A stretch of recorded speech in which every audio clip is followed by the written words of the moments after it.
all looking for adventure.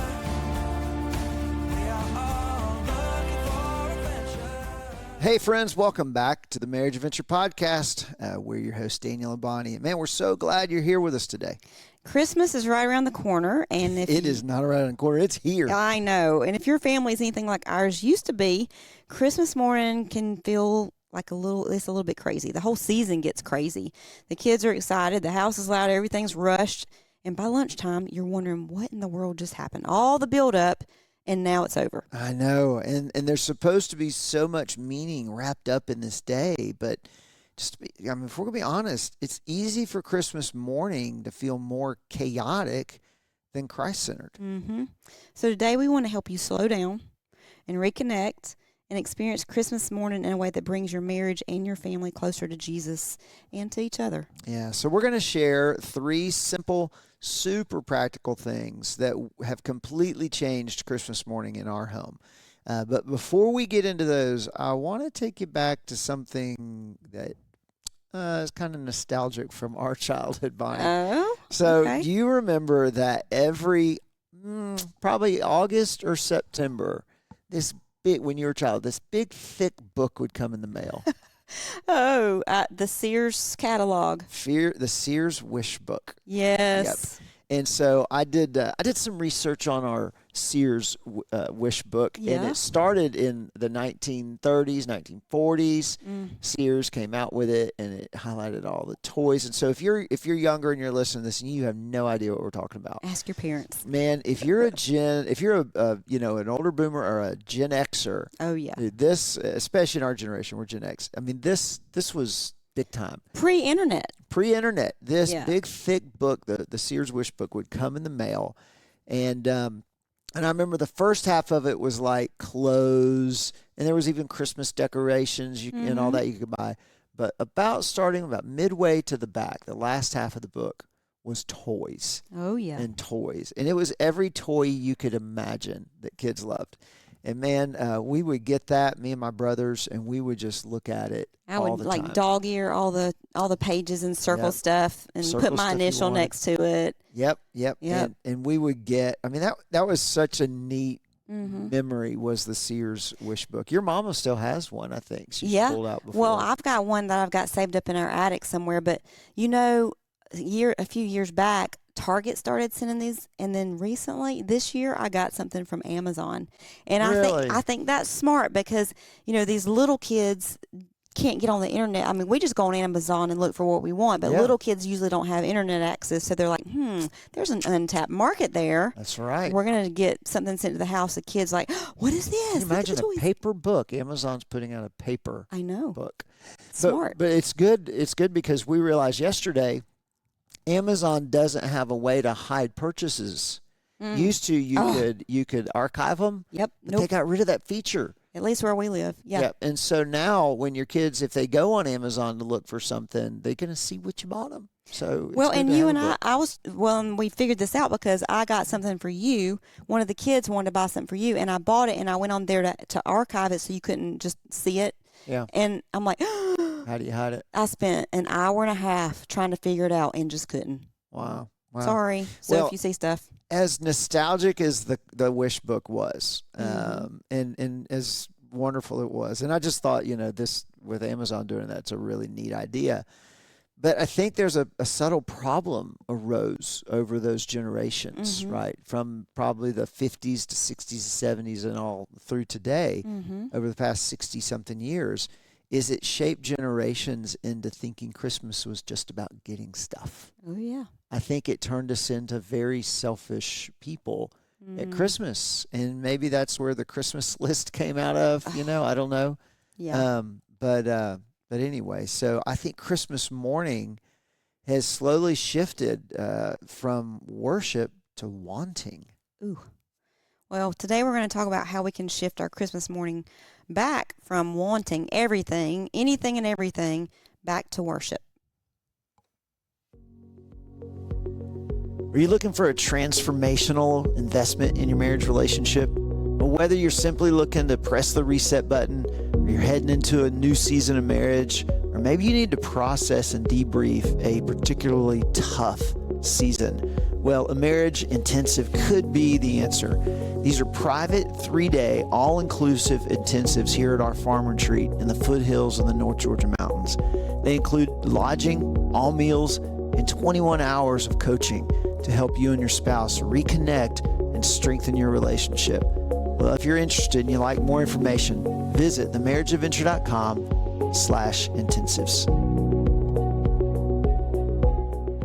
Well, today we're talking about how we can shift our Christmas morning from wanting all the stuff back to worship. And let me just say, I think that when you're a kid, Christmas is this huge thing and you're so excited and you're like, okay, I can't wait for Christmas. I can't wait for Christmas. Let's get in all the traditions. And parents are the tradition makers. Yeah. And so since being a parent, and I'll be honest about this, even since losing my dad, I think December is one of my hardest times of year because there's so much expectation on creating the memories I want my kids to have this picture perfect Christmas and their memories to be, I had such great Christmases growing up. I want them to have such a great Christmas experience during the whole season that through the years I've tried to be intentional about certain traditions that we do.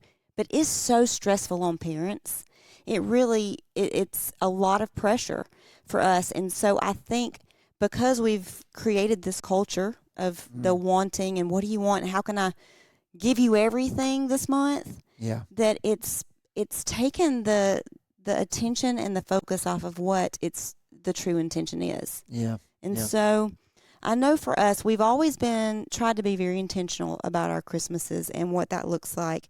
And so even in the midst of that, at times, we can get swallowed up in the commercialism of it all. And Christmas morning, we can rush through and it can be crazy. But for us even, let's talk about ways that we can slow down the morning and things that we've done to try to slow down the morning. Because I do feel like once Christmas actually gets here on Christmas Day, we've done a good job of slowing things down. Yeah. And I will say even Christmas Eve and Christmas Day are pretty intentional for us. Yeah. So, well, you want to start at Christmas Eve and tell kind of leading up to that? Well, and I think one of the great things that we've done, and because we've been on staff at a church, going to church as a family on Christmas Eve has been required. But it's not been. It's a little different when you're on staff. But it's become this sweet tradition that our family does together. Yeah. Even though it was something that was required for all these years, it's part of what has taken for me, the rush of the season and the rush of all the things. Let's decorate, let's buy gifts, let's wrap gifts, let's bake cookies, let's take them here, let's do all the school things and all the activities. But when Christmas Eve gets here and we're sitting in that service, and there's something sacred about that. That's good. It returns my focus always and says, slow down. It's about Jesus. Mm-hmm. This is why we do this whole season. And so even though it was something that was a church staff thing, it's not anymore. No, you're right. It's a family thing. Yep. It's something that our kids look forward to. And I believe it's that, okay, let's talk about why we've done all this in December. And now I can breathe because at that point I've usually got everything done. Yeah. And I can focus on the holy. Yeah, that's good. And then when we get home from church, typically, well that day earlier in the day on Christmas Eve, we'll watch the Nativity movie. Yep. And then we'll go to church, and then when we get home, we'll usually read the Nativity story, which you can do either that night or you could do it in the morning of. And then we do let them open one present, which is always their pajamas. Yeah, it took them a few years to catch on that was going to be their pajamas. And now that's always the joke. They're like, oh, we know what that is. I'm like, no, you don't. I might have switched it up this year. We don't. So, so I think that's good. Starting the day before to refocus in that evening before is really important. Mm-hmm. So let's talk about that morning, because the morning for us growing up. Oh, my. As a kid. And man, my parents worked so hard to make it so special and so meaningful. Too. And they did. Mm-hmm. That's why we're sitting here talking about it. But we would get up and there's 4 boys and I would come in and it looked like the Christmas tree threw up. Yeah. I mean, gifts everywhere, right? Just tons of gifts. And it was so sweet that our parents, wanted to do that for us. But as kids, we would rip into those presents, and we never really like. I didn't know what my brothers got because I was through my presents and everything in like 10 minutes. Oh yeah. I'd open up one and I'd set a toy aside. Give me another one. I'd open it up and I'd set a toy aside. Yeah. And so, so how can we retake the morning? I think the first step is slow down the morning, which is anti everything the kid wants. Right. What does a kid want to do that morning? Run gifts. They're gifts. dying to get out of bed and get the gifts open. But let's retake the morning and slow it down a little bit. And I think now that our kids are a little older, they've learned some self-control. Yeah. And so, but even then, I think they now appreciate the slowness of it.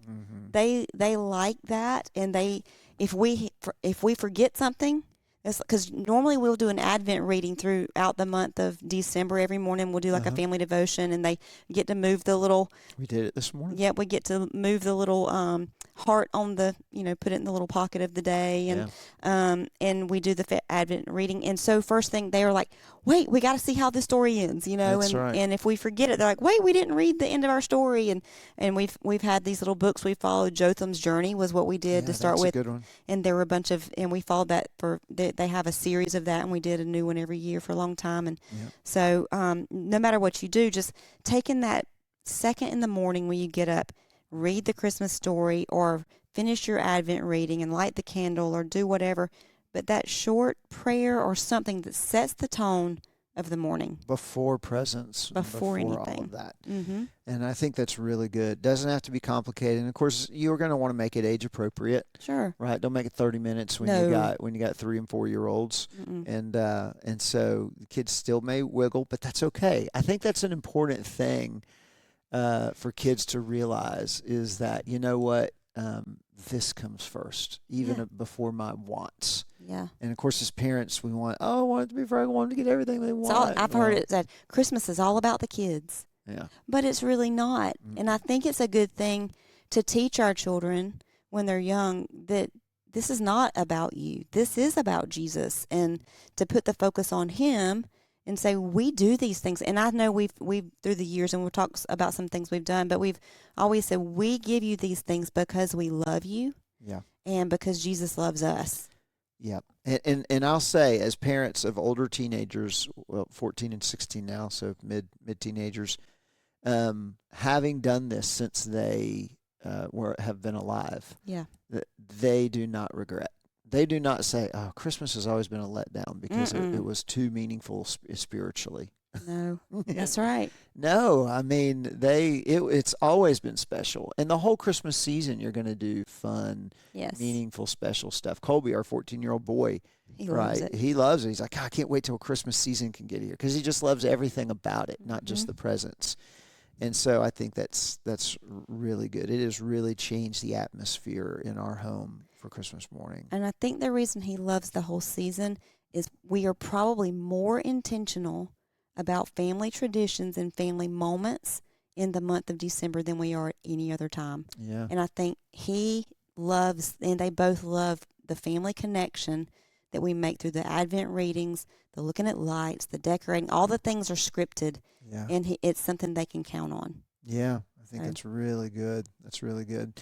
So first thing is just slow down the morning, and then once you've done that, once you've had your devotional or your reading together and your prayer time together, rethink the gift experience. I think sometimes by the way we treat the gift experience on Christmas morning, it really can breed entitlement. I think sometimes when kids think of Christmas, they think it as their one-shop shopping spree for the year. Oh, yeah. You know, that I can ask for everything I want. For everything I want, and I can catch up to all my friends. Ooh. Or I can get things my friends don't have or that they do have, right? Yeah. And that's really a dangerous way to approach this. We probably take that approach a little more on their birthday. Yeah. You know, the birthday is all about celebrating the kids. We keep it within budget, but we place a lot of focus on birthdays and making that special for the kid or for all of us. Y'all do that for me. We try to do that for you. And but Christmas, we really try to focus on the Savior, the meaning behind it, and And you can do that in rethinking the gift experience as well. And so here's the first thing. I think one thing that you can do is stop asking for long Christmas lists. Yeah. And I'm going to be honest, the Christmas list drives me crazy. And I mean, and I try to get a few ideas of things because I know my mom has a harder time. She wants to buy something for my kids and our kids and something special. But when I get handed a long list when I didn't ask for it, it's kind of offensive to me. Yes. It's like, here's what I need. Yeah, Give me here's what I want. And our kids aren't bad about that, but the whole idea of a list is a little bit offensive to me. Yeah. I mean, I remember not too long ago I heard this one comedian. It's one of my favorite things. He said, "Man, when do you tell your kids, about Christmas and the meaning behind it? It's when their Christmas gifts that get too expensive." Yes. He said, "My kid handed me this Christmas list, and he was asking for an iPhone and for Jordans and for AirPods and a MacBook, and he's like, Santa don't bring those things. Santa brings Legos." That's right. Santa brings Lincoln Logs. That's exactly right. And it's so true because they ask for these things. I mean, especially when they get to be teenagers. Oh, man. Because everything's tech driven, everything's expensive. When they were little, we could spend $100 and have it. There would be, everything. The room was full. Yeah. Because it was little tiny things that they wanted to play with. But now, goodness gracious, the older they get, the more expensive yes. things get. Yes. And then when it exceeds your budget, you feel let down. Like, I can't, my kids can be disappointed, and they're going to be disappointed in their gifts. And it's just this whole dichotomy. It's really tough. Yeah. So stop asking for Christmas lists. Mm-hmm. Don't. You know what your kid needs. You know what your kids want. Mm-hmm. And because they usually tell you. They usually tell you, or they beg you for it, right? Mm-hmm. So that's where entitlement grows. And so I think one thing that can really help curb this entitlement thing is not just a Christmas morning thing, but rethinking the season. So maybe your family already does this, but if not, is really focusing on helping other people throughout the season. Well, and I'm certain that your church probably offers ways to do that. I know at our previous church we had the Samaritan's Purse thing, and I know that the kids used to love to get the shoe boxes, and you would take them. It was kind of something a daddy thing you would do. It was really fun. You would take them, they'd each get a shoe box, and they would go shop for a boy or a girl. Josie would shop for a girl, and Colby would shop for a boy, and it got their thoughts on someone else. Yeah. And now our church does something called Hope for Christmas, where we do something very similar, and we sponsor children, and it allows the kids, and include your kids in this. Don't just put it on your shopping list and go do it. Allow them to be part of how you're helping someone else so that they see the importance of that. And it makes them more grateful for what they do have when they see there are kids who don't get very much for Christmas. And yet I'm handing you this huge shopping list. Yeah. For me, let them be part of that, to say this might be the only gift some other kid gets this Christmas. Yeah, that's good. Here's another way to rethink the gift experience. And your kids may not like this if they're older and they're used to big Christmas, bunch of gifts. But one thing we did, and we started out this way, so it made it a little easier, is we do 3 gifts for our kids. Yep. Our mentality was, if that was good enough for Jesus, it's good enough for you, right? Yep. And now, don't kid yourself. They get a gift from the grandparents, and then they get the gifts from each other, and we do a little stocking, and all that. So there's plenty of mess to go around. Yeah. But 3 gifts, it kind of reins it in. Yeah. And I think that's really healthy. I had a couple this past week tell me, they said, we were talking about this, and they said, we do a want, a need, a wear, and a read. Oh, that's cool. Yeah. I like that. And so the kids get something that they want, they get something that they need, and then they get a book or something, and then they get something to wear. That's great. Wear and read, and some clothes. And so that's a really neat way to do it. Well, something else that I really like that we do is when on Christmas morning when we're sharing gifts, we do it one at a time. We open one gift at a time. And our kids love that too, because they like to see. So this is something that I think you've done a good job about, and what we've tried to do together is, through the years, we've made sure that we help the kids buy something for I will help our kids buy something for you. And now that they're old enough, they have their own money, we let them spend their own money on these gifts.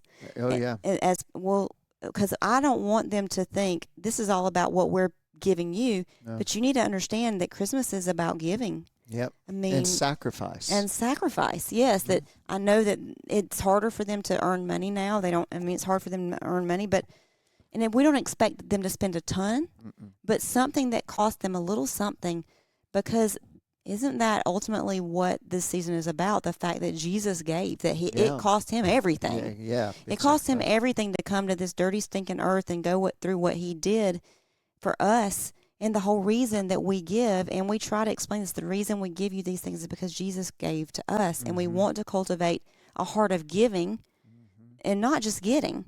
And so we've tried to, before they had their own money, I would take the kids shopping and get you something, and behind their backs we would try to get something from them to each other. So now they give each other gifts, and they give us gifts. And so now it's neat to watch their faces as we open the gift that they thought of us and gave us, because they get excited about that too. Yeah. Yeah, that's really good. That's really good. And then what about the gift opening experience around the tree?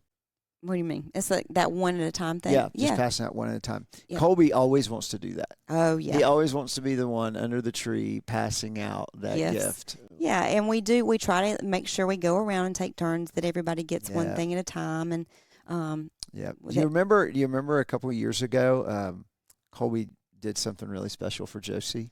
Oh gosh! Oh, I think it was last year. Was it last year? So year? Josie is our musician, and she's written songs and stuff like that. And Colby wanted to do something really special for her, and he didn't have a lot of money. He's a musician too, but he's not a songwriter. No, but he wrote a song for her. It was so sweet. It was so sweet, and she teared up. She got so emotional, and he worked really hard on that. He did, too. And it really meant a lot to her. It was better than any gift he could have bought for her. It was really sweet. And he played the guitar on it, which he doesn't really play the guitar a lot. So he had to work at it. And so that was really, really sweet. And I think that does speak something to what we're teaching our kids. It needs to be something, the gift is more about the heart behind it and the meaning, that you went to the trouble to think through me and my likes and dislikes, or I noticed. See, I'm hard to buy for, and I get that, but you do a good job of, whenever you see something, you'll make a little note of. If you see, man, that that old pot in the kitchen is been through it, you'll make a note of, she needs a new something in the kitchen, or you're whatever. Not a gifts person. No. So you're a meaning person. But when y'all give me something that I can really use, and you've seen that it's something I need, it means a lot to me. Yeah. And so. Yeah, that's good. So, and I think this leads into the next thing. So slow down the morning, rethink the gift experience. And here's the third thing. Create a family connection moment that morning. Mm-hmm. And so this can be done in a number of ways. The way we've done it, and maybe you do this too, we do a big family breakfast that morning. And and typically it's got a breakfast casserole in it, or we like monkey bread. Or I make cinnamon rolls, homemade cinnamon rolls. Your homemade from scratch cinnamon rolls are so good. You can bring those back this year. And so we'll sit down and we'll eat.